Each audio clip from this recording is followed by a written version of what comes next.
اللہ الرحمن الرحیم۔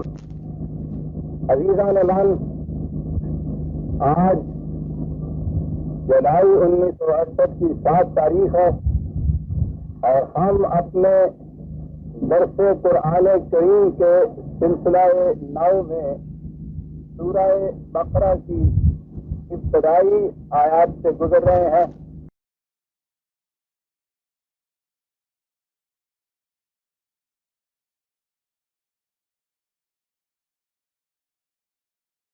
سابقہ درس میں یہ حقیقت سامنے آئی تھی کہ وہ لوگ جو کیفیت اپنی یہ پیدا کر لیں کہ سمجھنا سوچنا چھوڑ دیں اور جو بات ان کے سامنے پیش کی جائے محض ضد، تعصب، حسد، کینہ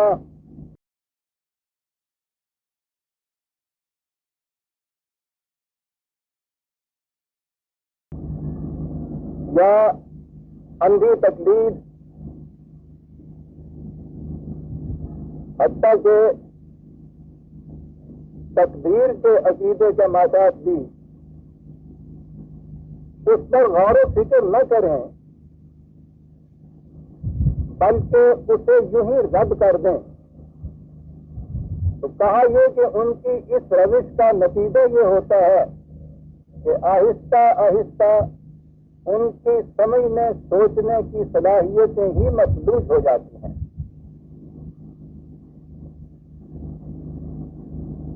سوال یہ ہوا کہ مفلوج ہو جاتی ہیں تو وہ کہتے ہیں کہ چلو اچھا ہوا، غور و فکر کی محنت سے بچے، لیکن یہ لوگ وہ ہیں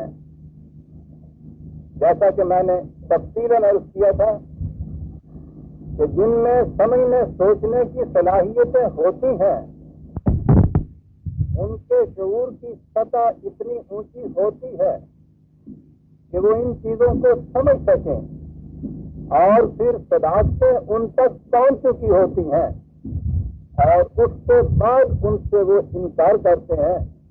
انکار کے معنی یہ ہے کہ ان کے خلاف روش اختیار کرتے ہیں، تو اس کے لیے کہا گیا کہ وَلَهُمْ عَذَابٌ عَظِيمٌ۔ یہ نہیں ہے کہ سمجھنے سوچنے کی صلاحیتیں نہیں ہے تو نہ صحیح، بلکہ ان کی اس روش کا نتیجہ یہ ہوتا ہے کہ ان کے لیے عذاب عظیم کہا ہے۔ یہ عذاب کا لفظ بڑا غور طلب ہے۔ قرآن کریم میں آپ دیکھیں گے شروع سے آخر تک اس لفظ کو دہرایا گیا ہے۔ ہمارے ذہن میں تو اس کے لیے کچھ تصور ہی اپنا کام کرتا ہے، اور وہ تصور یہ ہے کہ مرنے کے بعد قیامت میں نہیں بلکہ اس سے بھی پہلے قبر میں ہی، حالانکہ یہ بھی عقیدہ ہے کہ حساب کتاب جو ہے وہ قیامت میں جا کے ہوگا، وہ حساب کتاب سے پہلے ہی انڈر ٹرائل ملزموں کے ساتھ جو کچھ ہوتا ہے کہتے ہیں، وہیں سے یہ عذاب شروع ہو جائے گا۔ یعنی یہ فیصلہ تو بعد میں جا کے ہوگا کہ یہ مجرم بھی ہے یا نہیں، اور پھر وہ عذاب کی شکلیں اب تو وہ نہیں آتی گھروں میں، ہمارے بچپن میں وہ زیارتیں وہ کھانے والیاں ہوتی تھا۔ ہماری عمر کے بڑے بوڑھے جانتے ہیں یہ کیا ہوتی تھی۔ اتنی ڈراؤنی شکلیں اس کتاب میں بنی ہوئی ہوتی تھیں کہ وہ بھی رو رہی ہے، وہ تو مصنوعی ہوتی تھی، اور یہ جو نوا بیٹھی ہوئی ساری عورتیں بیچاری سونی ہوئی، ڈری ہوئی، رو رہی ہیں، برا حال ہو رہا ہے۔ اور جب وہ اس طرح سے ان کے دل کو یوں نرم کر لیتی تھی تو پھر کہا کرتی تھی کہ اس عذاب سے بچنے کے لیے سٹو پہلے عذاب کا تصور کچھ اس قسم کا ہے۔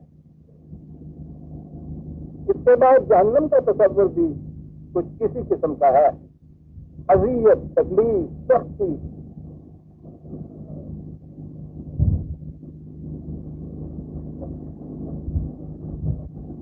بات یوں نہیں ہے. اور میں کہوں گا جیسا کہ میں دہرایا کرتا ہوں، خود عربی زبان کا یہ اعجاز، اور اسی سے یہ معلوم ہو جاتا ہے کہ اس کتاب کے لیے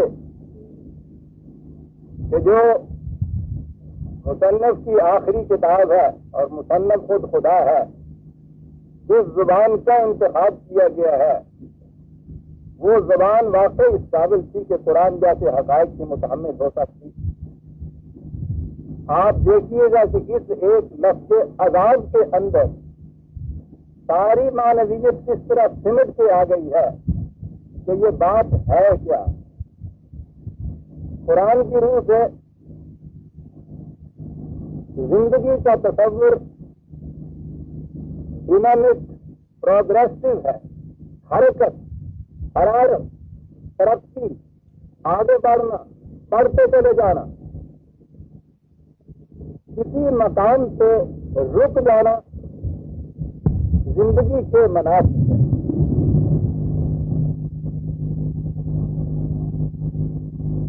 یہ جو کہیں رک جانا ہے پچھلا ارتقاء میں، ایولیوشن کے پروسیس میں رک جانا اور رک جانے کا پھر احساس شدید ہو جانا کہ میں آگے نہیں بڑھ سکتا، اور اس کے مقابلے میں دوسرے افراد یا اقوام وہ زندگی کی دوڑ میں آگے بڑھتے چلے گئے. یہ رک جانے والا، یہ امتحان میں فیل ہو جانے والا، امتحان بھی وہ کہ جو آخری چانس ہو اس کے بعد دوبارہ چانس نہ مل سکے. آپ سوچئے کہ اگر فی الواقعہ حساس ہے وہ بچہ، یہ رک جانا کیا معنی رکھتا ہے، اور زندگی کی دوڑ میں ایک مقام پہ رک جانا، بس یہ رک جانا ہے حقیقت میں جو عذاب ہے. اسی لیے قرآن کریم نے جہنم کے لیے جہیم کا لفظ اختیار کیا ہے، اور جہیم جہنم کے معنی ہے کسی کو کسی مقام پہ روک دینا.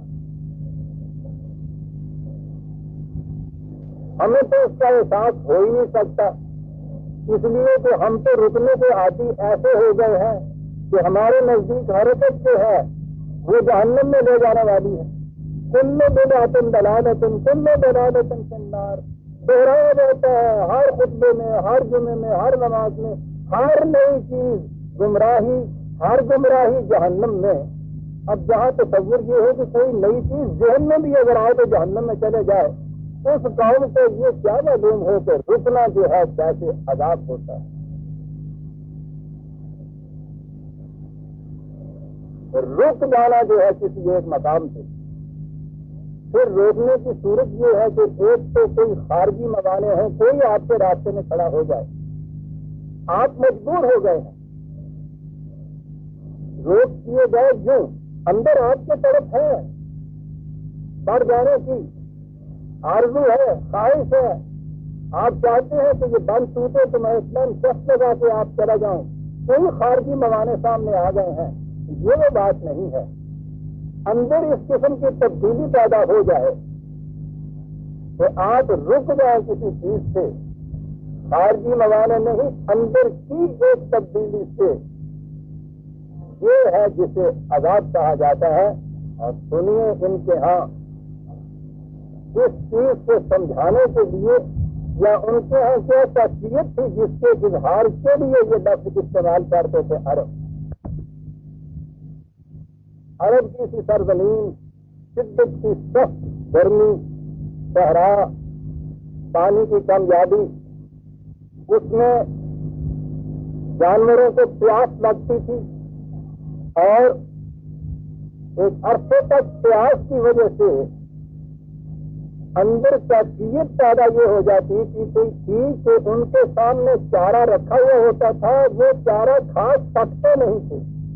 یہ ہوتی شدت پیاس. اب آپ کو بھی یہاں اگر ہو تو آپ دیکھیں گے کھانے کی طرف طبیعت نہیں جاتی، رکتا ہے انسان اس سے.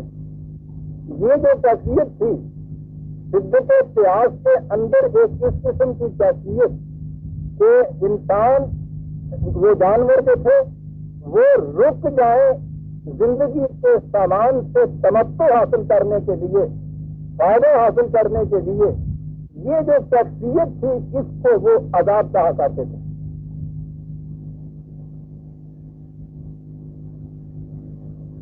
اب آپ سوچئے کہ عذاب کیا ہو؟ سامان جیت سے فائدہ حاصل ہونے سے رک جانا، اور یہ نتیجہ ہو انسان کے اپنے ان اعمال کا جو اس کے اندر اس قسم کی کیفیتیں پیدا کر دیں۔ اصل چیز رک جانا اور روک ہی ہے۔ ایک مکان پہ رک جانا تو اتنا بڑا عذاب ہے کہ حضور نبی اکرم صلی اللہ علیہ وسلم کی وہ حدیث کے جو پتھروں کے ڈھیر میں بھی چمکتے ہوئے موتی کی طرح درخشندہ نظر آتی ہے۔ پوری قرآن کی تعلیم کا نچوڑ آ جاتا ہے۔ فَمَنِ اسْتَوَىٰ يَوْمَهُ فَهُوَ مَغْمُومٌ۔ کیا بات! جس کے 2 دن ایک جیسے گزر جائیں سمجھ لیجیے کہ تباہ ہو گیا۔ 2 دن ایک جیسے۔ آج جس کا قدم کل سے آگے نہیں پڑا تباہ ہو گیا۔ 4 لفظ ہیں عزیزان مان، ساری بات اس میں کہہ دی گئی۔ جس کے 2 دن ایک جیسے گزر جائے، آج وہ آگے نہیں اس کا قدم اٹھا، کل کے مقابلے میں تباہ ہو گیا۔ سلسلہ ارتقاء میں قوموں کی اور افراد کی تو کیفیت یہ ہونی چاہیے، ہر نیا چڑھنے والا سورج انہیں ایک قدم آگے لے کے جائے۔ لیکن جس قوم کی کیفیت یہ ہو جائے اور پھر وہ اس کیفیت کے لیے بھی قیامت بالائے قیامت کہ اس کے لیے بھی وہ کچھ وضع کریں، روایات اور منسوب کر دیں اسی ذات اقدس و اعظم صلی اللہ علیہ وسلم کی طرف سے جنہوں نے یہ فرمایا ہے اپنی امت کے لیے۔ پھر آپ کے یہاں روایات اور اس کی بنا پہ تصور یہ کہ جتنا آپ پیچھے ہٹتے چلے جائیں اتنا ہی آپ کے یہاں کے دور جو ہے ماضی کے درخشندہ ہوتے چلے جائیں، یعنی پیچھے ہٹنے سے آپ کے یہاں زندگی درخشندہ ہو، جتنا آگے بڑھتے چلے جائیں وہ تاریخ سے تاریخ پر ہوتی چلی جائے۔ وہ تو یہ کہا گیا تھا کہ ایک مقام کے اوپر کھڑے ہو جانا جو ہے،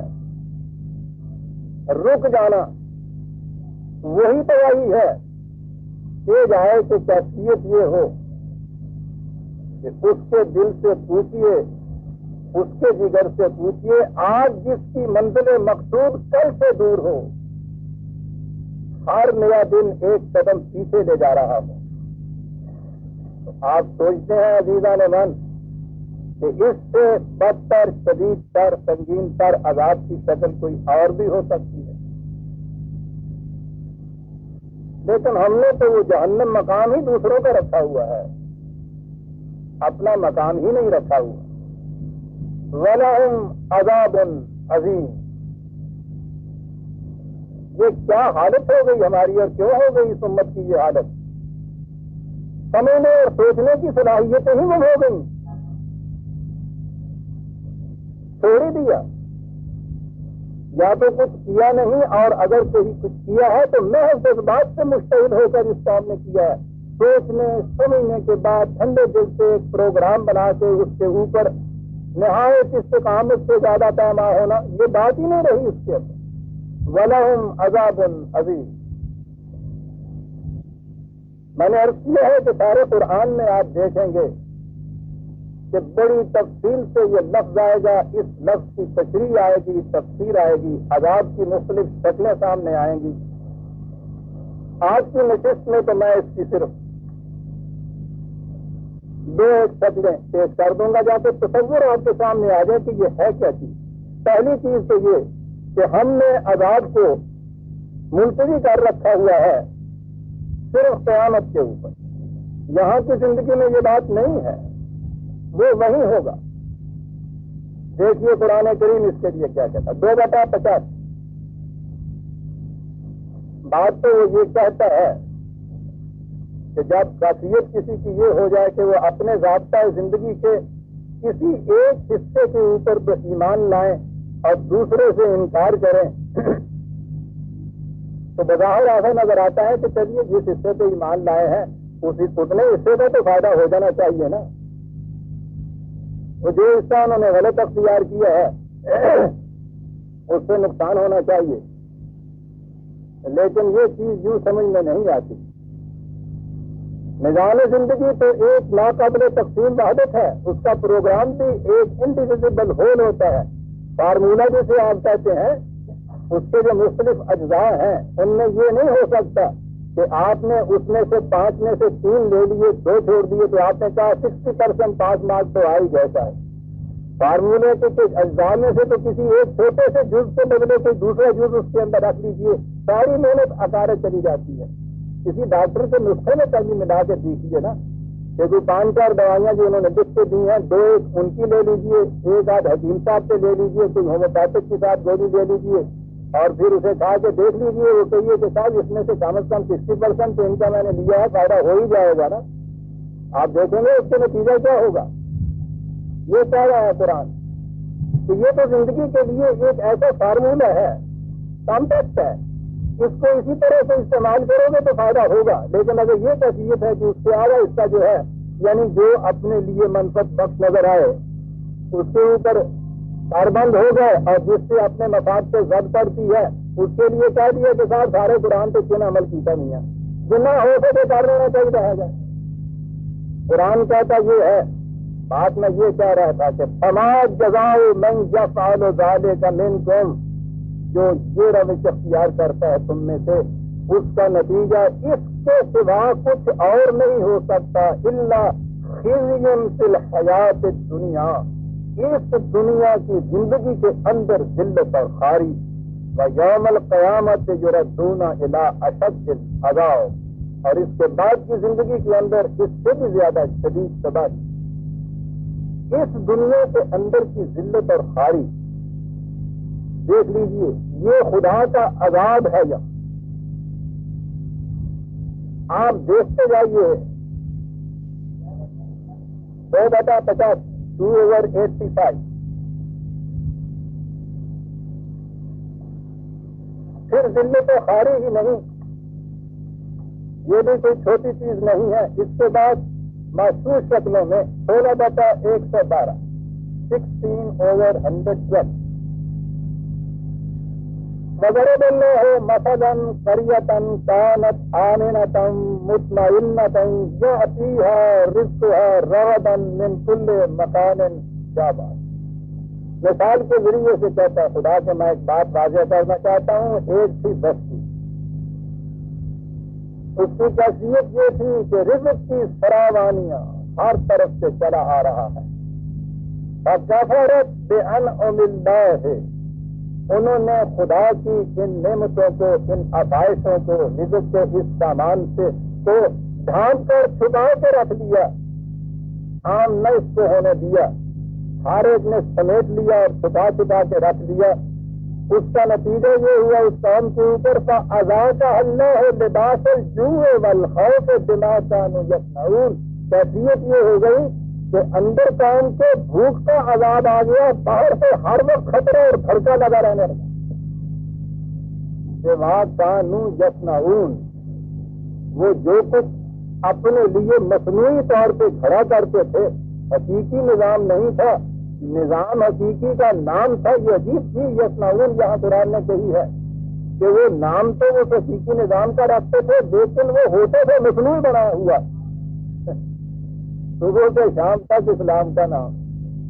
اس کی وجہ سے ہوا اس قوم سے یہ کہ بھوک اور خوف کا عذاب اس سے مسبت ہو گیا۔ اور فرمایا آپ نے کہ عذاب کی دوسری شکل کیا ہے؟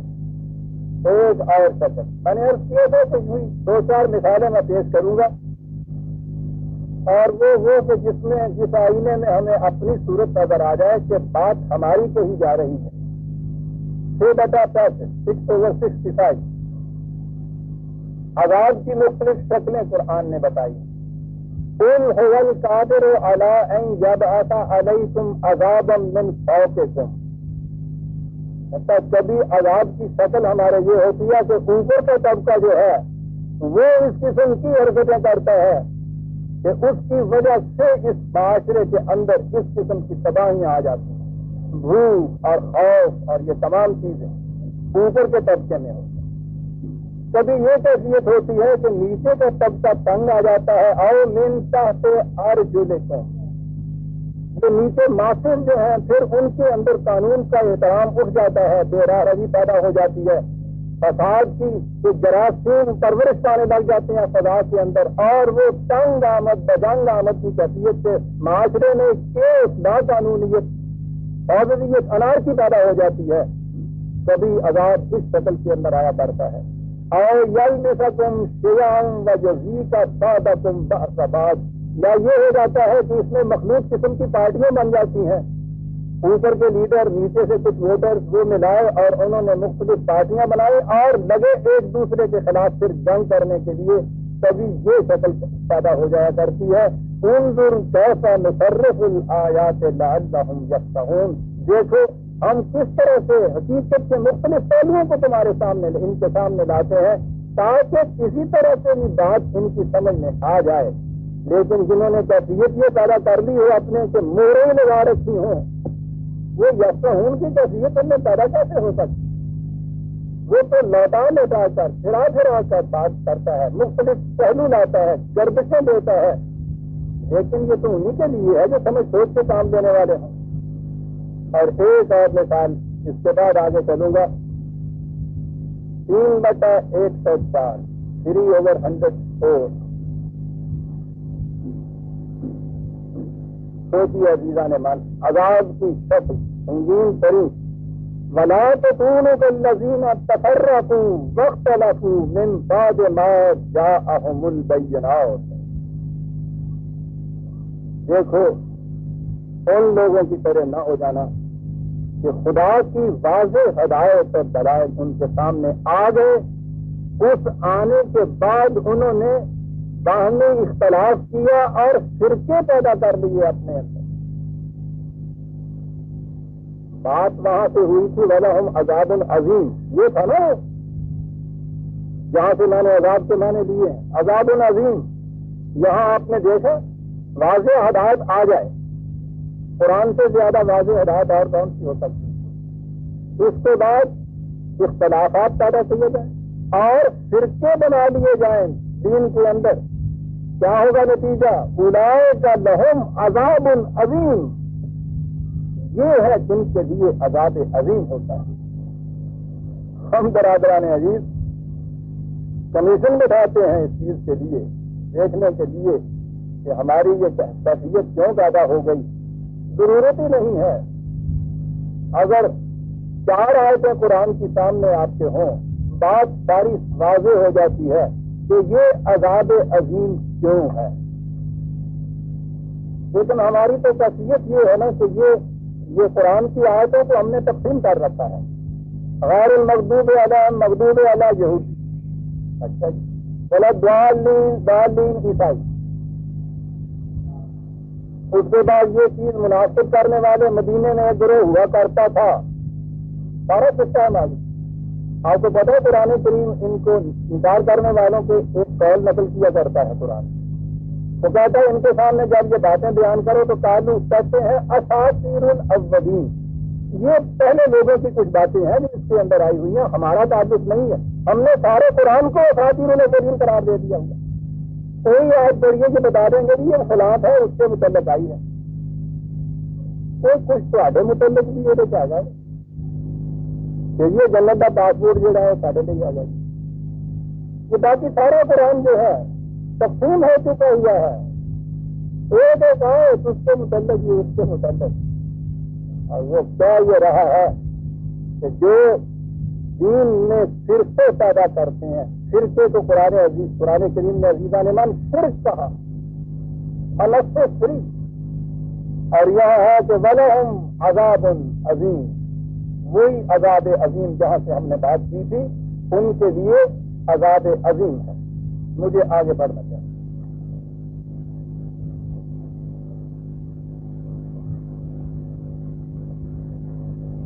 آپ جگر تھام کے بیٹھے,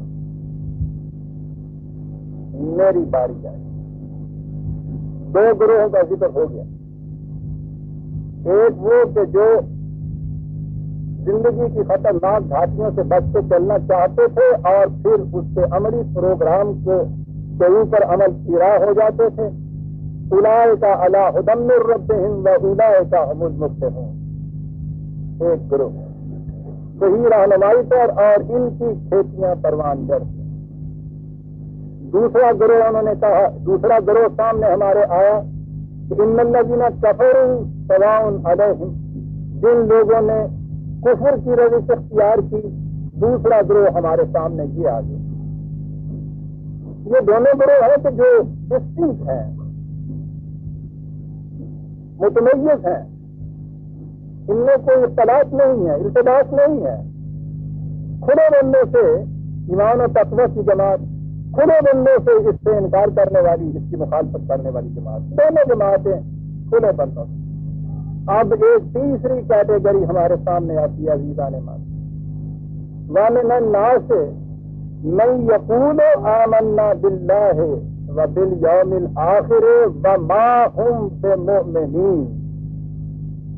ایک کیٹیگری اب ان کی آتی ہے کہ جو اقرار کرتے ہیں, اعتراف کرتے ہیں, کہتے ہیں اس چیز کو کہ ہم ایمان لائے ہوئے ہیں اللہ اور آخرت کے اوپر, کہتے ہیں یہ بات. قرآن کہتا ہے وَمَا هُمْ بِمُؤْمِنِينَ, مومن نہیں ہیں.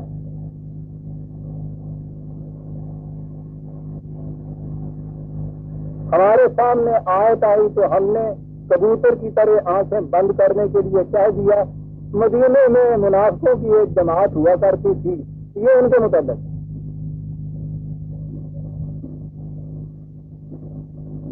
میں نے عزیزان من عرض کیا تھا جب یہ الذین یؤمنون بالغیب آیا تھا, میں نے کہا تھا کہ یہ دیکھیے یہ لفظ گرامر کی روح سے ورب ہے, فعل ہے. جو لوگ یہ کرتے ہیں, ایمان کوئی ایسی چیز ہے کچھ کرنا ہوتا ہے اس میں, اس کے بعد کہا جاتا ہے یہ. اسی لیے اسی کے بعد جب وہ لفظ آیا تھا ان الذین کفروا, تو میں نے کہا تھا یہ کہ یہاں پھر ورب ہے.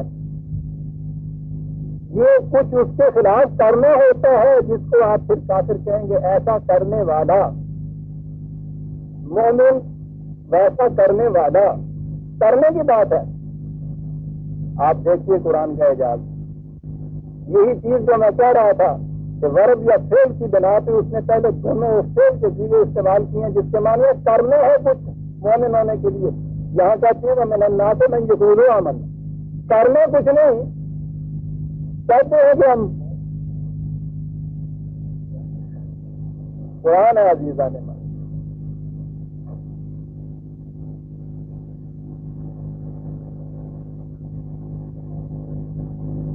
عزیزان من, بات سوچنے کی یہ ہے اور اس میں ہم سب شامل ہیں میرے سمجھ.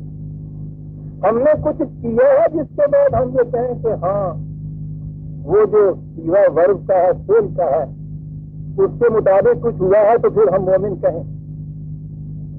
ہمارے یہاں ایک تو پوری کیٹیگری تو وہ ہے میں یقولوں میں بھی نہیں آتے, یعنی انہوں نے کبھی زبان سے کلمہ پڑھ کے بھی اسلام قبول نہیں کیا. جو نیا نیا بھی داخل ہونا شروع ہوتا ہے آپ کے ہاں, اس سے بھی آپ زبان سے کچھ کلمے پڑھوا لیتے ہیں. ہم بھی اپنے متعلق زیادہ سے زیادہ اگر کچھ کہیں تو یہی کہیں گے کہ یہ چیزیں جو ہیں ہم بھی ان کو دوہرا لیتے ہیں. قرآن کہتا ہے نہیں یہ پوچھو, جو یہ چیز زبان سے کہتی ہیں اس میں شبہ نہیں. اس نے کہا کہ یہ چیز تو کرنے کی تھی,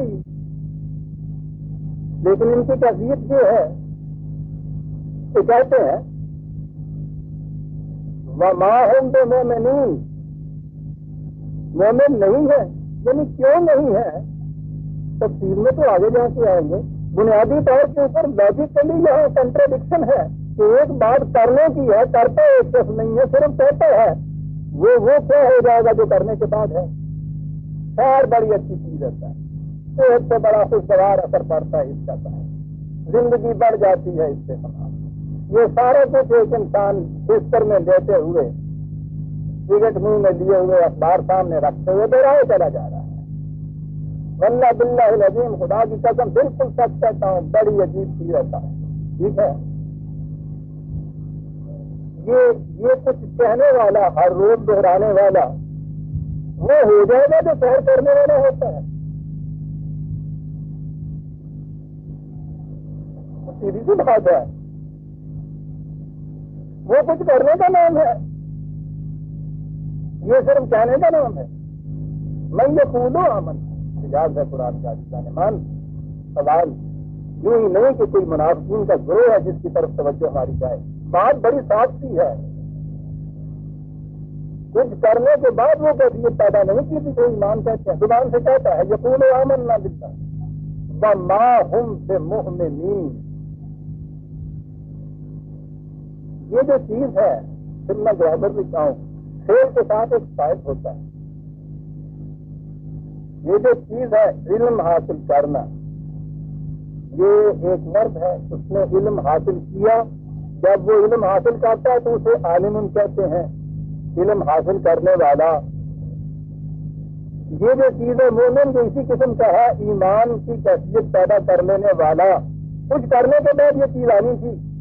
وہ کہتا یہ ہے کہ یہ اس نے یہ کچھ کیا نہیں کہ جس کے بعد یہ گرامر کے لحاظ سے ہی اس کے اوپر اسے فائل کا سیکھا جو تھا آج اس کے اوپر ہو جاتا ہے۔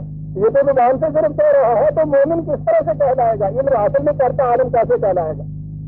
تو بکری کہ اللہ کی ساڑھے چاند کے بھی ساڑھے تو ہوں یہ ہو عالم ہے جن کا اپنا ہونا ہو۔ علم حاصل نہ کرنے والے کے اوپر لفظ عالم جو ہے جس کا اطلاق نہیں ہوتا زبان کے اعتبار سے، بیٹھے ہوا جو ہے اس کے اوپر چلنے والے کے لفظ کا اطلاق نہیں ہو سکتا، جو لکھ نہیں رہا اس کے اوپر لکھنے والا جو ہے یہ لفظ نہیں اطلاق ہوتا۔ قرآن یہ کہہ رہا ہے کہ یہ کچھ کرنے کی بات تھی، کرنے کے بعد یہ کرنے والا جو ہے کہلا سکتا تھا۔ ایمان کیا ہے نہیں، میں زبان سے کہہ رہا ہوں۔ وہ کہتا ہے کہ گرامر کے لحاظ سے زبان کے اعتبار سے بھی تم اس کو یہ نہیں کہہ سکتے وما ہم مومنین، مومن نہیں ہے، کچھ اور کہلائیے۔ چند مثالیں میں عرض کروں گا ورنہ یہ تو سارا قرآن سامنے آ جائے گا۔ ان دو کیٹیگری کے اندر تمیز کرتا ہوا، مومن ہے مومن نہیں ہے۔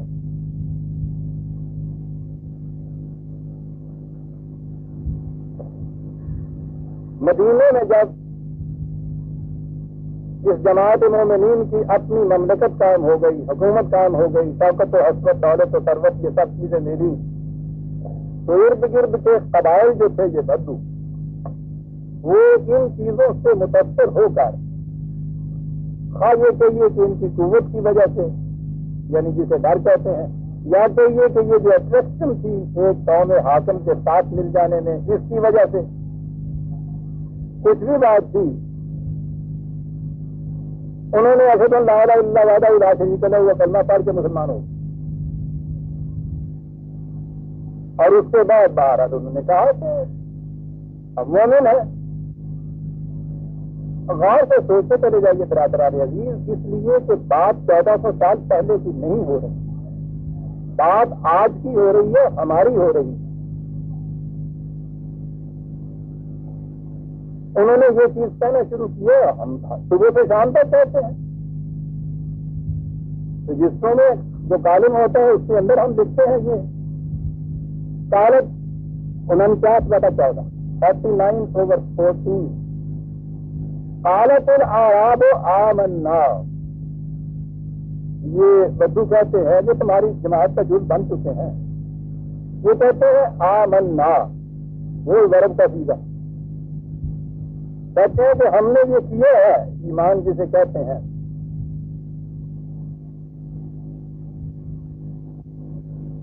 قولوا اسلمنا، کہا یہ مت کہو تم نے وہ کچھ کیا ہے نہیں، یہ کہہ دو کہ ہم نے سرنڈر کر دیا، ہم جھک گئے، اس کے ساتھ شامل ہو گئے تمہارے یہاں سے، یہ نہ کہو ایمان لے آئے۔ کہہ دینے سے تو ایمان والی بات ہوتی نہیں ہے، جسے کرنے کی بات تھی وہاں انہوں نے کہا ہے آمنا، کہا یہ غلط کہتے ہو، اور پھر ان سے تو کہا ہوگا کہ آپ کی زبان کے اعتبار سے بھی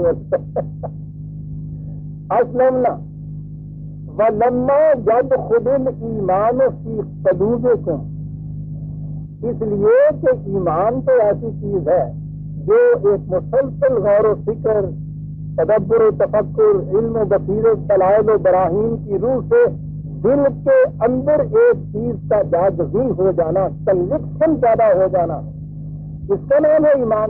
وہ تو نہیں ہوئے تمہارے ہاں، ابھی تک ایمان تمہارے دل کی گہرائیوں میں نہیں گیا۔ آپ دیکھتے ہیں دو کیٹیگری قرآن نے خود یہاں واضح طور پہ بیان کر دی۔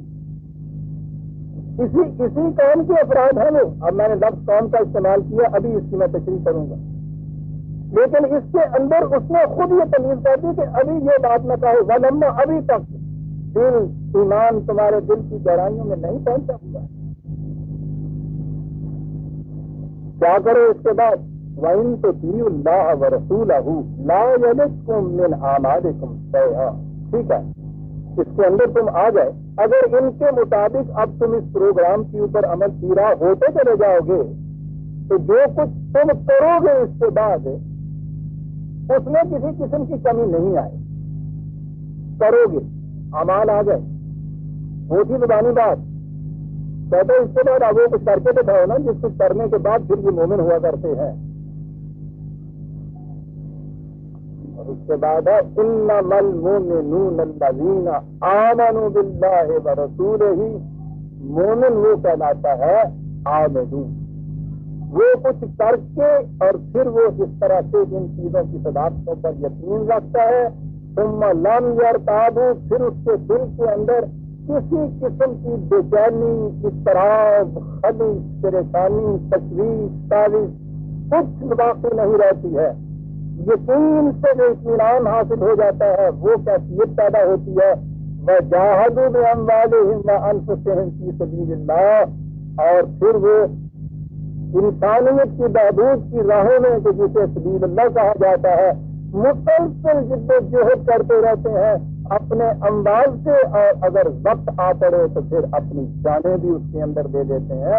اولئک ھم الصادقون، یہ ہے جو سچ بولتے ہیں۔ کیا بات ہے، یہاں سچی گل اے کر دیں، یہ وہ نہیں کہ جو زبان سے کہتے ہیں مان لیا اور اس کے بعد سمجھ لیا کہ صاحب ہو گیا معاملہ۔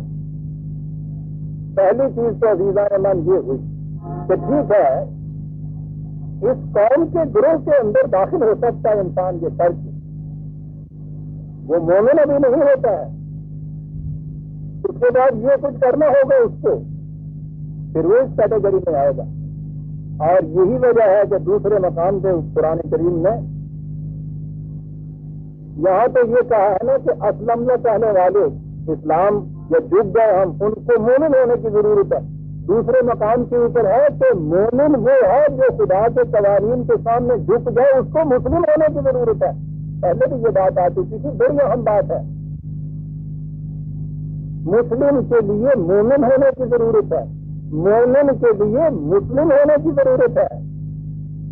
ایمان تو پھر بھی ایک فارمولے، ایک صداقت کے اوپر یقین کا نام ہے نا، ابھی بات تو آگے عمل سے آنی ہے، اس کے بعد جب عمل کر کے اس کے اوپر آگے چلے گئے تو پھر اس کے اوپر یہ مسلم کا لفظ جو ہے پھر اطلاق ہوگا اس سے، مومن کے لیے مسلم ہونا ضروری ہے۔ 43/69 45/69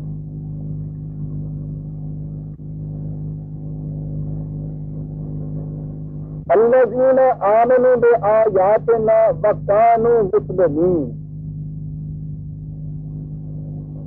کنوکشن ہوتی ہے ان کو ہمارے قوانین کے اوپر، یقین رکھتے ہیں، اور اس کے بعد پھر وہ ان کے سامنے اپنے آپ کو جھکا دیتے ہیں۔ دونوں چیزیں اکٹھی ہو گئی۔ میں نے یہ کہا ہے کہ اس قوم کے اندر داخل ہونا یہ ایک چیز ہے، اور اس کو میں واضح کر دوں کہ یہ ٹھیک ہے، قومی اعتبار سے ایک جماعت ہے جسے آپ مسلمان کہتے ہیں، جیسے کسی مملکت کا سٹیزن ہونے کے لیے کچھ شرائط ہوتی ہیں، ان کو پورا کر لیا جائے تو وہ ہو جاتا ہے، اسی طرح سے اس جماعت کے اندر، اس قوم کے اندر داخل ہونے کے لیے اگر ان چیزوں کا احساس کر لیا جائے تو وہ قوم مسلم کا فرد ہو جاتا ہے، یہ ٹھیک ہے۔ سوال یہ ہے کہ جو اس طرح سے مسلم قوم بن جاتی ہے، کیا اس قوم سے بھی یہ تقاضا کیا جاتا ہے کہ تم ایمان لاؤ؟ نظر بظاہر تو یہ آتا ہے نا کہ صاحب اس کی ضرورت نہیں ہے، لیکن دیکھیے قرآن کہاں جاتا ہے۔ آج کی سیاست کے اعتبار سے میں قومیت کی روح سے مسلمان ہو جانا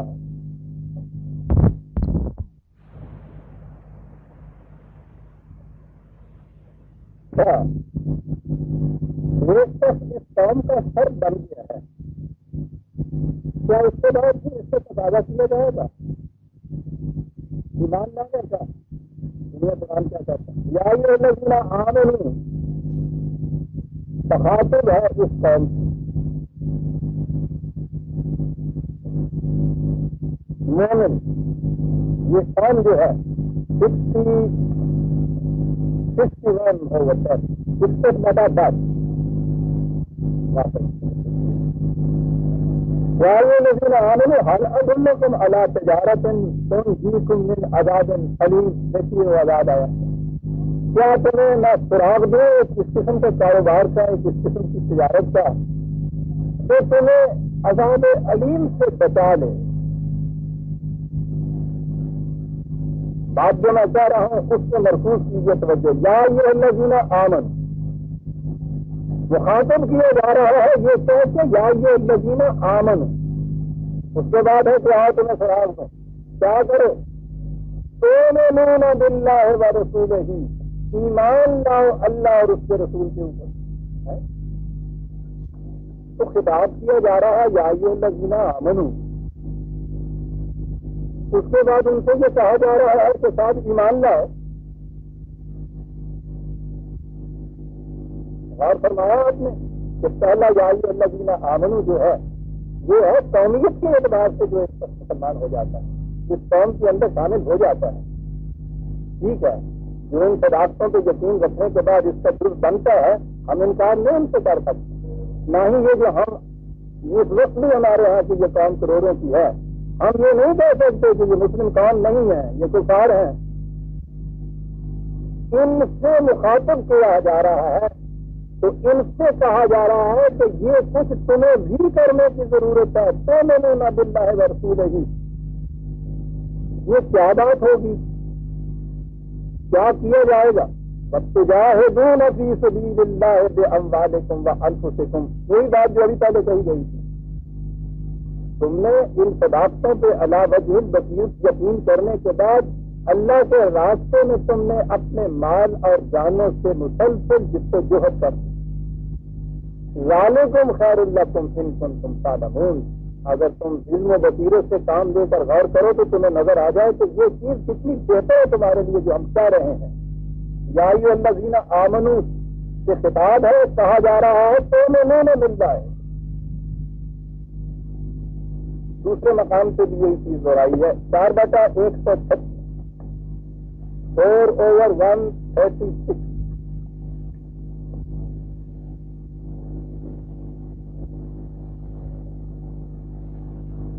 یا ایھا الذین آمنوا، وہاں تو بات ہی ڈائریکٹ ہو گئی، یا ایھا الذین آمنوا آمنوا باللہ ورسولہ۔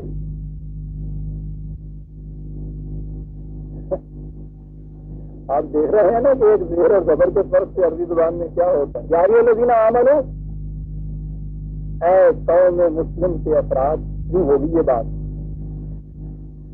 آمنوا باللہ ورسولہ والکتاب الذی نزل علی رسولہ، ایمان لاؤ اللہ اور اس کے رسول کے اور اس کتاب کے اوپر کے جو خدا نے نازل کی ہے۔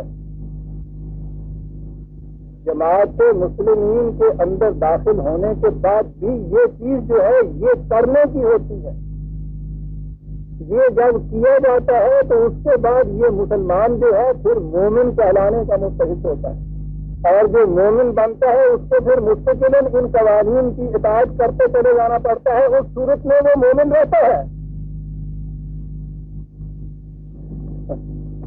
میں سمجھتا ہوں آپ کہیں گے کہ ابھی بھی چل گل بڑی مشکل سے جائے گی۔ ہاں عزیزان من، بات مشکل ہے۔ اس مقام میں ہم کھڑے ہیں صدیوں سے، کیا کہہ رہا ہے قرآن، اور اسی لیے تو انہوں نے اپنا نصاب جو ہے کہ ہمارے ہاں کے علماء کرام جو سند لے کے 7 سال کے بعد جو سند لے کے آتے ہیں، 18 علوم ان میں پڑھائے جاتے ہیں ان کو 7 سال میں۔ آپ کو پتہ ہے کہ ان کے نصاب میں قرآن شریف نہیں ہوتا، مغالطہ نہ رہ جائے میں پھر عرض کر دوں کہ ان کے نصاب میں قرآن نہیں ہوتا، 18 علوم پڑھتے ہیں۔ آخری سال میں تبرکن سورہ بقرہ کی ایک تفسیر بغازی ہے، وہ تبرکن جیسے 786 لکھتے ہیں نا تفسیر پر، بس اس لیے کہ قرآن تو یہ تھا نا جی 6/159 پھر دوں کہ ان کے نصاب میں قرآن نہیں ہوتا، 18 علوم پڑھتے ہیں۔ آخری سال میں تبرکن سورہ بقرہ کی ایک تفسیر بغازی ہے، وہ تبرکن جیسے 786 لکھتے ہیں نا تفسیر پر، بس اس لیے کہ قرآن تو یہ تھا نا جی 6/159 ایمان بھی لے آئے، یعنی علم و بصیرت دلائل و برہان کی روح سے ان صداقتوں پر یقین بھی کر لیا، یہ کیفیت بھی پیدا کر دی۔ کہا کہ یاد رکھو جب اعمال کے محسوس نتائج سامنے آنے کا وقت آئے گا تو اس وقت لا ينفع نفسا ایمانها لم تکن آمنت من قبل، جس نے اس سے پیشتر اس طرح سے جو ایمان نہیں لایا ہوگا، یعنی وہ جو سامنے آ جائیں جب وہ نتائج، تو اس وقت یہ کہنا کہ میں ایمان لایا ہوں، تو قرآن کی روح سے تو پھٹکار پڑتی ہے اس سے۔ وہ ایمان لانا بجائے خیش نہیں کچھ کرتا، وہ اس صداقت پہ یقین کرنے کے بعد اس کے مطابق کام کرنا ہوتا ہے، اور جب کام کرنے کے لیے وقت ہی آپ کے پاس باقی نہ رہے، موت سامنے آپ کے کھڑی ہو جائے، تو اس وقت یہ کہنا جو ہے یہ فائدہ کیا دیتا ہے؟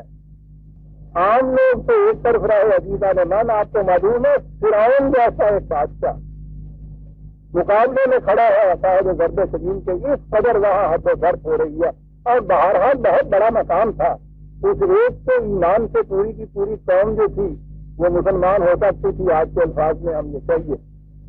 جب وہ ڈوبنے لگا ہے تو موت سامنے نظر آئی، قرآن میں ہے عزیزان من، افسانہ نہیں ہے، قرآن میں ہے، تو اس نے یہ کہا کہ میں ایمان لاتا ہوں موسیٰ اور ہارون کے رب کے اوپر۔ ہم آپ ہوتے تو نعرہ تکبیر بلند کر دیتے، کیا پوری شادی تو کیفیت ہے یہ کہ پیسے نہیں کرتے جنگ کے زمانے سے جو فتح کرنا اس کو شروع کیا تو مسلمان ہوا ہے۔ نپولین کے متعلق جب وہ مجلس کا فتح کرتا چلا گیا تو اس کے بعد کسان وہ تو ہے مسلمان۔ ایزمر کے متعلق یہ تھا کہ جی وہ ہے مسلمان ہو گئے، یا دیکھیے ہر جنگ دنوں کے دن شروع کرتا ہے، یعنی کیفیت یہ ہوتی ہے کہ ہر بڑا آدمی وہ ہو بھی نہ، ہم یوں کہہ دیتے ایک شخص فرعون جیسا شہنشاہ وہ اعلان کر رہا ہے کہ میں ایمان لایا، اور ادھر سے جواب آتا ہے کہ دانت ہے تجھ سے در کفر ہم پختہ نہیں سنار را مچوانا چاہیے، اور ایمان کو تو کفر میں بھی پختہ نہ نکلا، موت کو دیکھ کے اس طرح سے ڈر کے وہ چکا رہا ہے، دانت ہے تجھ سے۔ کیا بات ہے قرآن، بات یہ ہے عزیزان من، یہ محض ان کی صداقتوں کا اعتراف میں کہتا ہوں دل سے بھی اگر کر دیا جائے، اور اس وقت کیا جائے کہ جب اب عمل کے لیے موقع باقی نہیں ہے، کچھ فائدہ نہیں۔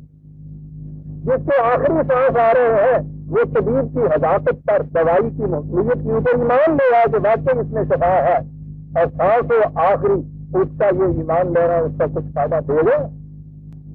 تو اس وقت کی بات تھی جب ابھی اس علاج کے لیے وقت باقی تھا، جی لا ينفع نفس ایمانها لم تكن آمنت من قبل، جو اس سے پہلے نہیں ایمان لایا تھا کچھ فائدہ نہیں دے گا، بات اگلی ہے. اور کسبت فی ایمانها خیرا، یا ایمان تو پہلے لے آیا تھا اور اپنے ایمان میں اس نے کوئی نیکیوں کی بات ہی نہیں کی، کچھ فائدہ نہیں دے گا. لا تنفع لا ينفع نفسا ایمان، قرآن ہے برادران دین، لا ينفع فائدہ ہی نہیں دے گا. کسبت فی ایمانها خیرا، جس نے اپنے ایمان کے ساتھ خیر کوئی نہیں. آپ دیکھ رہے ہیں کہ کہاں لے جا رہا ہے قرآن، کہ بتا ان کو گناہ کسی نے وہ بات نہیں ہوتا، کہ بتا خراب سکھتے ہوئے سیکھتے، اور یہ تو بڑی کب کپا دینے والی بات ہے. وہ کہتا ہے کہ یاد رکھو دو ہی فریق ہیں، ایک فریق ہے کہ جس کے دلوں کے اوپر خوف مسلط رہے گا، وہ ایمان والے نہیں ہیں. ایک وہ یہ ہے کہ جو پورا امن جن کو نصیب ہو جاتا ہے. یہ کون ہے؟ الذین آمنوا، یہ وہ لوگ ہیں کہ جو ایمان لے آئے.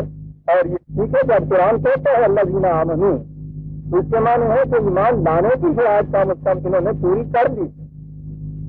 قرآن کے تجویز کردہ معیار کے مطابق وہ ایمان لے آئے. الذین آمنوا، پھر وَلَمْ يَلْبِسُوا إِيمَانَهُمْ بِظُلْمٍ، اور اس کے بعد اپنے ایمان کو ظلم ناانصافی اور دھاندلی سے ملوث نہیں کیا. یہ ہے جن کا ایمان بنا سکتا ہے. اللہ أُولَٰئِكَ لَهُمُ الْأَمْنُ وَهُمْ مُهْتَدُونَ.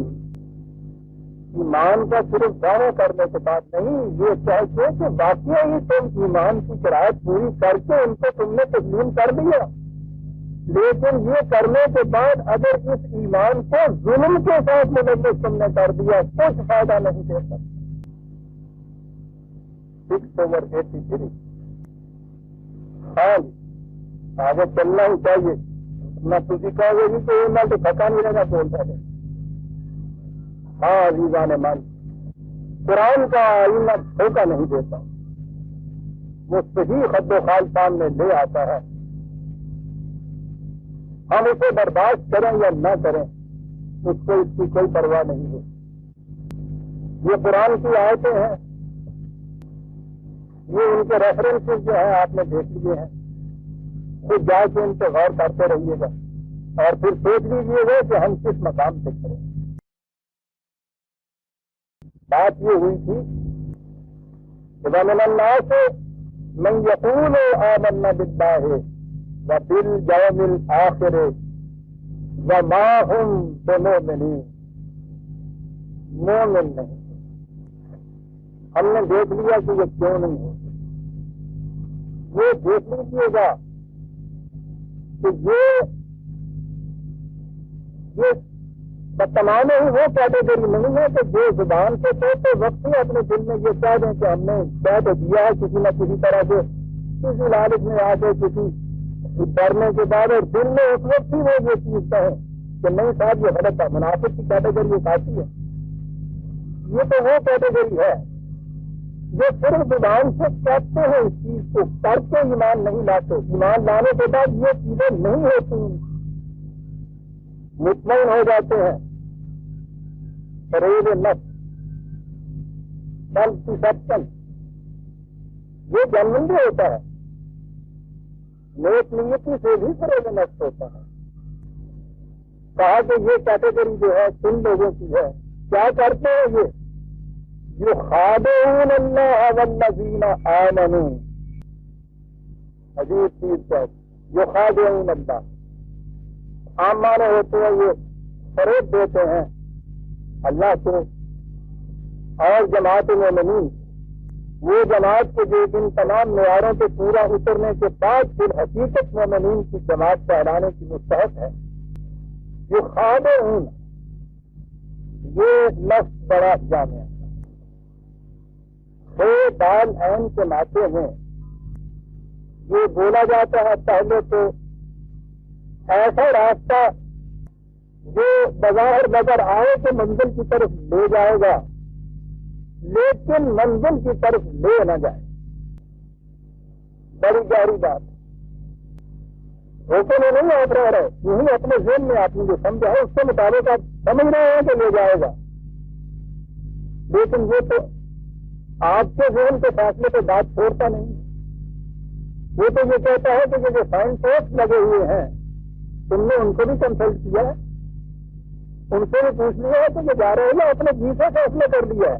ہو سکتا ہے کہ یہ فیصلہ جسے ہم کہتے ہیں, میں کہتا ہوں کوشش نہایت ایمانداری سے نیک نیتی سے کیا ہوا ہو.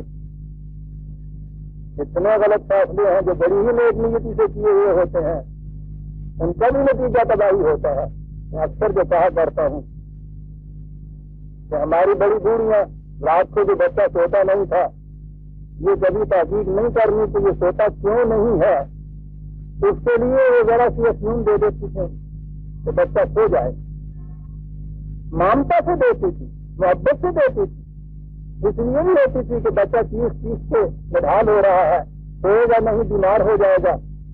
یہ کیفیت بچے کو علاج کرنے کے لیے راستہ نہیں کرتی تھی, لیکن اس کی نیک نیتی افیون کے اس مضر اثر کو تو روک نہیں سکتی تھی جو وہ کر رہی تھی. لہٰذا یہ چیز کے ساتھ اور بڑی نیک نیتی سے یہ چیز وہ کرتے ہیں, بڑی عقیدت مندی سے جاتے ہیں وہ تو مزاروں چیز کو. یہاں عقیدت مندی اور نیک نیتی کا سوال نہیں, آبجیکٹو اسٹینڈرڈ ہیں. آپ تو کہتے ہی اسے ہیں جو ٹھوس حقیقت کی شکل میں آپ کے سامنے ہو, آپ کے ذہن کا تصور یا عقیدہ یا نظریہ حق نہیں کہلاتا. اس میں امکان ہوتا ہے نیک نیتی کی بنا پر فریب نفس کا. جب آپ آبجیکٹو اسٹینڈرڈ ہو تو پھر تو نہیں, جس کا امکان رہتا. ترازو صحیح بات اس چلنے کے بعد تو فریب کا موقع کوئی نہیں رہتا. پریاس میں یہ چیز رہتا. دوائی پینے کے بعد اس کا نتیجہ اس میں دھوکہ نہیں ہو سکتا. لہٰذا یہاں یہ بھی سوال نہیں ہے کہ بڑی نیک نیتی سے سمجھ رہا ہے وہ راستہ جو سمجھ رہا ہو کہ صحیح راستے منزل کی طرف لے جائے گا, لیکن وہ منزل کی طرف نہ لے جائے. وہ دینار کے جسے پورے اطمینان سے جیب میں رکھا ہے, یہ سمجھتے کہ کھڑا ہے لیکن وہ کھوٹا ہے, خود کو بھی یہ کہتے ہیں. یہ تو ہوئی افراد کی کیفیت جو خادعون اللہ. میں ابھی آتا ہوں وما یخدعون انفسہم. دوسری چیز ہے کہ جماعت مومنین کو بھی یہ کس طرح فریب میں رکھتے ہیں. یہ بات بڑی سمجھنے کی ہے. یہ کیا کیٹیگری ہے؟ پھر آ جائیے عربوں کی طرف, پھر آ جائیے ان کی زبان کی طرف. بدوؤں کی زندگی, صحرا میں 4 نخلت, 4 درخت, پانی کا چشمہ, 2 خانے, 5 بکریاں, 2-4 اونٹ, پوری کائنات. دور دور میلوں تک کہیں آبادی کا نشان نہیں. ان کی فطرت میں مہمان نوازی اور بڑی بڑی داستانیں ان کی مہمان نوازی کی چلی آ رہی. اسلام سے پہلے چربے میں مہمان کے بغیر کچھ کھائے پیے ہوئے گھر سے اٹھ کے چلے جانا اس فرض کو نہیں, اس کی آنے والی نسلوں تک کو ان کی نگاہوں میں مضمون قرار دے دیتا. 4 دیش کہہ دیتا تھا اور وہ قبیلہ ختم ہو جاتا تھا. ایک طرف یہ کیفیت, دوسری طرف یہ صورت نہیں ہے کہ وہ کہیں ریلوے کے حد کے اوپر اسٹیشن کے پاس گاؤں ہے یا وہ قصبہ ہے, معلوم ہے کہ اتنے بجے گاڑی آنی ہے, اس میں شاید کوئی مسافر آ جائے, اس کے بھی انتظام کرو. گاڑی چلی گئی, پھر رات شام کو آئے گی, درمیان میں تو کوئی آئے گا نہیں صحرا, نہ کوئی سڑک نہ کوئی روڈ, پتہ ہی نہیں کس وقت کوئی مہمان آ جائے. مہمان کے آنے کا پتہ نہیں. کیفیت مہمان نوازی کیجیے کہ اگر اس وقت گھر میں کچھ نہ ہوا تو وہ ختم ہوا تو وہ کیا کرتے تھے, کسی اونٹ میں یا بکری کو وہ چھوڑتے ہی نہیں تھے چراغاہ میں جانے کے لیے, اس کو کھانے کے ساتھ ہی باندھ لیتے تھے. لیکن اس بکری کو باندھتے تھے جو اچھا دودھ دینے والی, اطمینان ہوتا تھا. کسی وقت بھی مہمان آیا, اسی وقت انہوں نے جا کے اس کو دھویا, دودھ کا پیالہ لیا, مہمان کو دے دیا, سوال وہ اتنی ہی تھا, بڑے اطمینان کی بات. لیکن کبھی کبھی اس قسم کی اٹھنی بیچ میں آ جاتی تھی تو اس کے وقت ایک وقت میں اس کو دئیے 500 دودھ اس میں سے چلا آ رہا ہے, اور دوسرے وقت میں اس کو دئیے تو چڑھا جاتی ہے, ایک کٹوا دودھ تو نہیں نکلتا. آپ سوچیے کہ اونٹنی بندی ہوئی ہے اس قسم کی, آ جائے مہمان اور اس کے بعد آپ اس یقین کے ساتھ سے جائے اور میں نے دودھ دیا وہاں سے جا کے آپ اس کے گھروں کو ہاتھ لگائے دودھ کے لیے چاہے تو اس میں سے ایک قطرہ نہ نکلے، اس میزبان کی کیفیت کیا ہوگی؟ یہ جو اس قسم کی اونچی ہوتی تھی کہ کبھی تو اس کی کیفیت یہ ہے کہ 500-400 دے دیتی ہے، کبھی کیفیت یہ ہے کہ ضرورت اتنی شدید پڑ رہی ہے اور ایک قطرہ نہیں نیچے اتارتی چڑھا گئی ہے۔ یہ جو اونچتے تھے اس کو خدوم کہتے تھے۔ وہ کہا کہ جماعت مومنین میں اس قسم کے اگر افراد جمع ہو جائے وہ قابل اعتماد نہیں ہو سکتے۔ اگر تو کیفیت یہ ہونا کہ کبھی کسی نے کچھ دے ہی نہیں تو چلیے آپ نے رائٹ آف کر دیا کہ صاحب ان کو تو اس میں آپ گنیے ہی نہیں، شماری نہ کیجیے، لیکن کیفیت یہ ہو کہ کسی وقت ان کے جذبات کو جو اپیل کیا اور وہ جذبات میں آ جائے تو سب سے زیادہ بڑھ کے آگے یہ کچھ کر رہے ہیں۔ آپ نے یہ اعتماد کیا کہ وقت آ پڑا اگر تو کوئی بات نہیں ہے، یہ ہے کہ وہ ایسا اتنا کچھ دے دیں گے، این ایسے کرائسس آ گئے، وقت آ گئے اور اس کے بعد جو آپ اس سے چیز دے تو بھی آ گئی۔ معاشرے میں ان افراد کے اوپر کبھی اعتماد نہیں کیا جاتا۔ یہ ہے خدا برادران عزیز و یکس ہوا یکس اللہ ہے ولہ جینا آمن، یہ اللہ جینا آمنوں کے ساتھ جو خدا کی کیفیت ہوتی ہے نا ان لوگوں کی، یہ وہ میں بیان کر رہا ہوں۔ عزیزان مان، قرآن ایسی جماعت تیار کرتا ہے جو اس قسم کے مستعد مزاج نہیں ہوتے کہ ان کے جذبات کو اپیل کیا جائے تو پتہ نہیں کیا کچھ وہ کر دکھائیں، اور دوسرے وقت میں دیکھا جائے جذبات اگر ٹھنڈے ہو چکے ہیں تو پھر اس کے بعد یہ کیفیت ہو تو خدا ہو جائے وہ تو ایک بیلنس پرسنالٹی چاہتا ہے، ایک متوازن شخصیت چاہتا ہے۔ الذین قالوا ربنا اللہ ثم استقاموا، ایک دفعہ کہہ دیا کہ ہاں ربوبیت کا نظام خدائی کا ہے تو پھر اس کے بعد دم سے کھڑے ہو گئے۔ تنزل علیہم الملائکہ، یہ ہے جن کے اوپر ملائکہ اترے کرتے ہیں۔ جماعت کے افراد یہ ہونے چاہیے جن سے ہر وقت بھروسہ کیا جا سکے کہ یہ یہی کریں گے، کوئی وقت کیوں نہ آ جائے یہ ایسا ہی کریں گے۔ کہتے ہیں کہ یہ وہ لوگ ہیں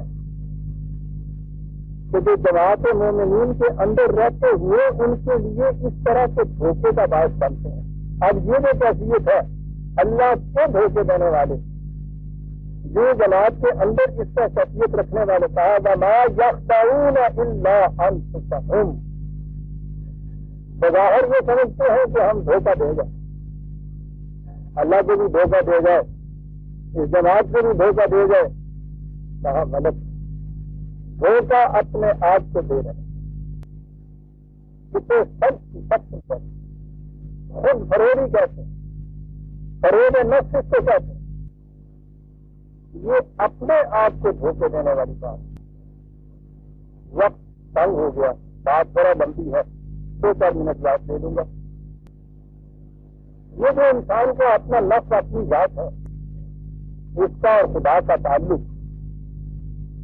قرآن کے روح سے بنیاد جو ہے انسان کی اپنی ذات جو ہے اس کے اوپر ایمان، اپنے آپ کے اوپر ایمان، اپنے آپ سے سچا ہونا، اپنے آپ کو دھوکہ نہ دینا، دوسروں کا دھوکہ نہیں، اپنے آپ کو دھوکہ نہ دینا۔ یہ جو چیز ہے اپنے آپ کو دھوکہ نہ دینا۔ دوسرے مقام پہ قرآن نے کہا ولا تکونوا کالذین نسوا اللہ، ان لوگوں کی طرح نہ ہو جانا کہ جنہوں نے خدا کو فراموش کیا۔ کہا خدا کو فراموش کیا، یہ کیا بات ہے؟ کہا فانساہم انفسہم، یعنی یہ وہ لوگ ہیں کہ جنہوں نے اپنے آپ کو بھلا دیا، خود فراموش، اپنے متعلق یہ کہتے خود اپنے آپ کو نہیں پتا، اس کو بلایا، یہ ہے خدا فراموشی۔ من خدا کو یاد رکھنا، اس کو ایمان لے آنا، یہ سارا کچھ کر لینا، اس سے تو خدا کا کچھ نہیں بنتا ہے، اگر نہیں ہے نا العالمین، اس کو اس سے کیا بنتا ہے؟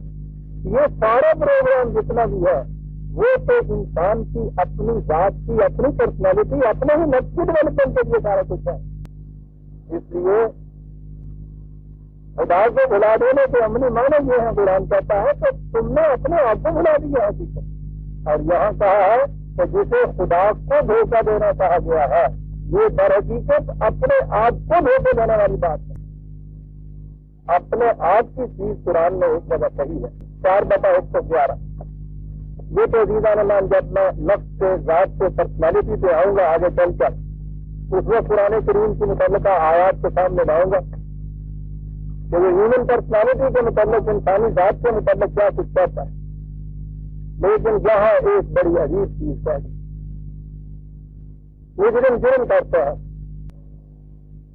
کسی کی چیز چھین لیتا ہے، کسی کو مارتا پیٹتا ہے، کسی کو قتل کر دیتا ہے، خوش ہوتا ہے کہ میں نے اس سے کچھ نقصان پہنچایا، اس کے خلاف کچھ میں نے کیا۔ عزیزان من، یہ ایک آیت اگر سامنے رکھ لی جائے، انسان قرآن کے روح سے جو نظام عدل اور جزا اور سزا کا جو فلسفہ ہے، یہ یہاں کے معاشرے کی جزا اور سزائی کے متعلق ایک آیت بات صاف کر جاتی ہے، اور اگر اس کی تعلیم سے ہی دلوں کے اندر جا گزین ہو جائے، معاشرے میں جرم باقی نہیں رہ سکتا۔ تو کہتا ہے یہ سمجھتا یہ ہے کہ میں نے دوسرے کے خلاف یہ کچھ کیا، یہ جرم وَمَن يَكْسِبْ إِثْمًا، جس نے یہ ایسا کچھ کیا ہے، فَإِنَّمَا يَكْسِبُهُ عَلَىٰ نَفْسِهِ، کسی دوسرے کو کیا اس نے نقصان پہنچایا ہے، اپنے آپ کو تباہ کر دیا۔ یہ جرم اس نے اپنے خلاف کیا ہے، یہ لفظ ہے عَلَىٰ نَفْسِهِ، اپنے خلاف۔ 4/111، 4/111، عظیم آیت۔ من يكسب اثما فانما يكسبه على نفسه، اور پھر اسم کا لفظ یہاں لانا، یہ الگ سے مین سے ہے، جس کے معنی ہے ایسے کام جس سے زندگی کی توانائیوں میں اضمحلال، کمزوری اور پردگی پیدا ہو جائے۔ جو سمجھتا ہے کہ میں نے کسی دوسرے کو دھوکہ دیا، اس کے خلاف جرم کیا، وہ اپنی ذات کے خلاف جرم کرتا ہے۔ عزیزان مان، اگر یہ چیز کہیں ایمان کے درجے پہ پہنچ جائے کہ دوسرے کے متعلق جو میں جرم کروں گا، فریب دوں گا، نقصان پہنچاؤں گا، وہ در حقیقت میں اپنی ذات کے خلاف یہ کچھ کروں گا۔ اپنے خلاف کون جرم کرتا ہے دنیا میں؟ جرم کا وجود نہیں رہتا۔ مجسٹریٹ کی آسانی حضرت ابو بکر صدیق نے کریٹ کی تھی مدینے میں، سال بھر تک کے لیے وہ آسانی رہی، سال کے بعد یہ آسانی جو کیس کی ادارت کر دینی پڑی، مقدمے کو نہیں آیا جرم کا۔ آئے گا کیوں؟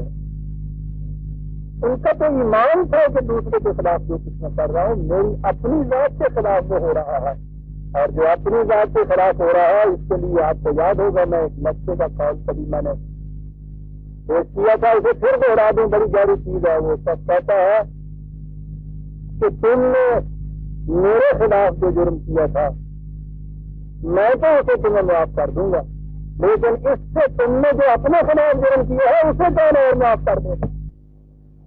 اس کی معافی کا تو سوال ہی پیدا نہیں۔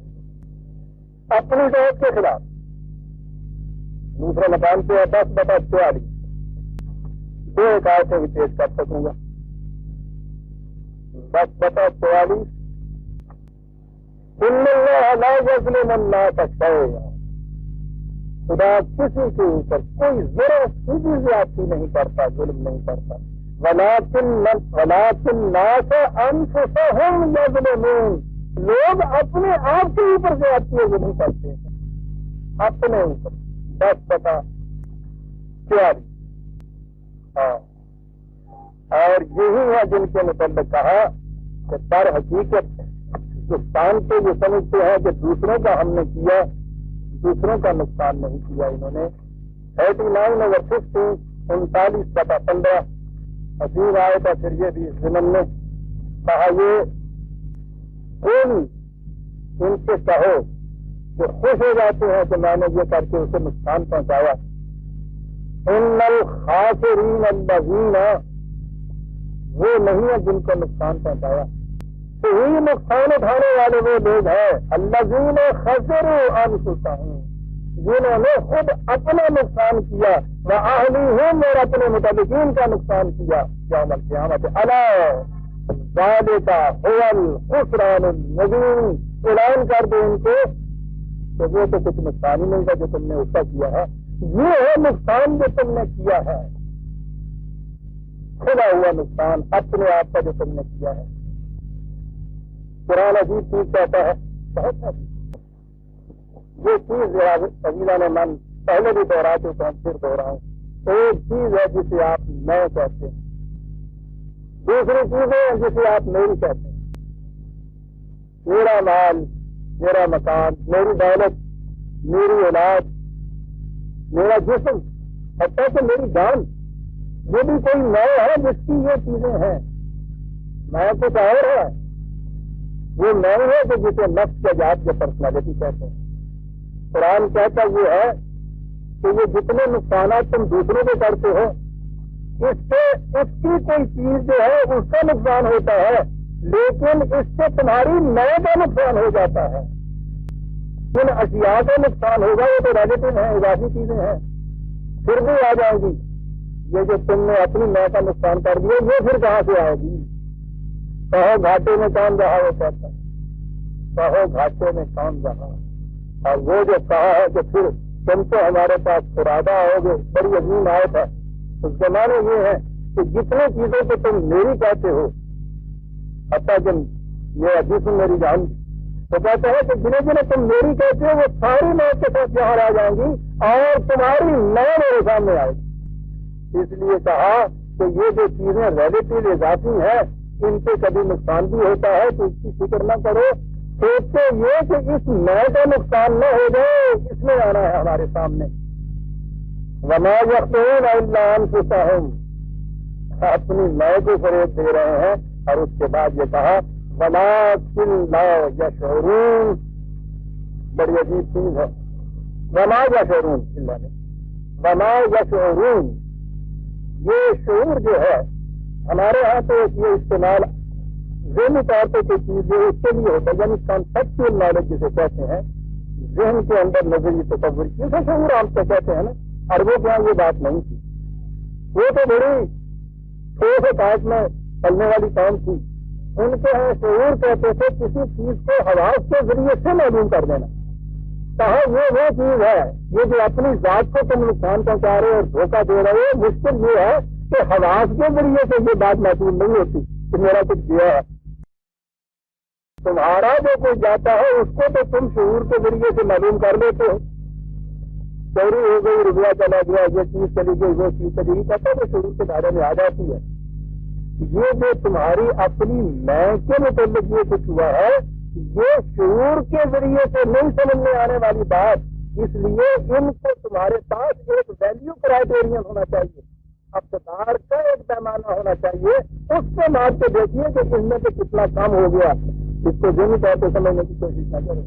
صحیح عزیزہ نے من وقت ہو گیا، پورا بقرہ کی 8ویں آیت ہمارے سامنے آ گئی اور انہی کے متعلق آگے بات اب ذرا تفصیل سے چل رہی ہے کہ یہ ہوتا کیوں ہے ایسا، یہ فریب نفس یا دوسروں کو فریب دینے کی جو چیزیں کرتے ہیں یہ ہوتا کیوں ہے۔ کہا ہے کہ یہ ایک مرض ہے، اسے ہم آئندہ لیں گے برادران عزیز۔ ربنا تقبل منا انک انت السمیع العلیم۔